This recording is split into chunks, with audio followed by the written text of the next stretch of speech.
Welcome back to God's Blueprint. We've reached the mountain peak of the entire Abraham story.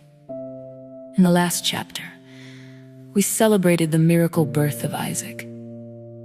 But today, the blueprint takes a turn that has haunted and inspired readers for millennia.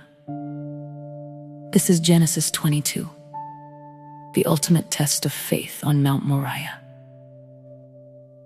The chapter begins with chilling words. Sometime later, God tested Abraham. God calls out, "Abraham!" And he replies, "Here I am." Then comes the command that seems to contradict everything God has promised.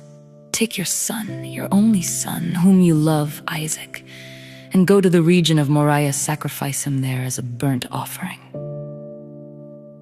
Wait. This is the child of the promise. This is the one through whom the stars in the sky were supposed to come. Abraham doesn't argue. He doesn't bargain like he did for Sodom. The text says he got up early the next morning, saddled his donkey, and started the 3-day trek. The silence in the text during that walk is deafening. As they climb the mountain, Isaac asks the question that must have pierced Abraham's heart. The fire and wood are here, but where is the lamb for the burnt offering? Abraham's response is a prophetic masterpiece. God himself will provide the lamb for the burnt offering, my son. They reach the top. Abraham builds the altar. He binds Isaac just as he raises the knife, proving that he loves the giver more than the gift. The angel of the Lord shouts from heaven, "Abraham! Abraham! Do not lay a hand on the boy!" In that moment, Abraham looks up and sees a ram caught in a thicket by its horns. Abraham names that place Jehovah Jireh, which means the Lord will provide. But look closer at the blueprint.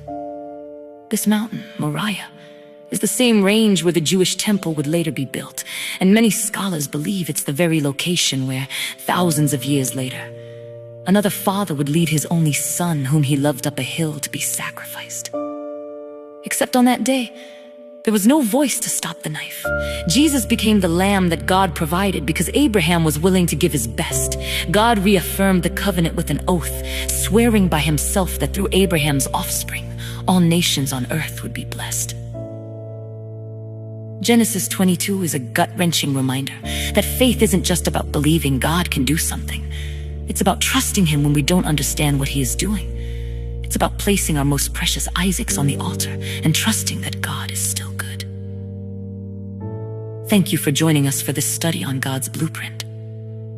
This was a heavy one, but it shows us the heart of a God who provides. If this episode challenged your perspective on faith, hit that like button and share it with someone who needs encouragement.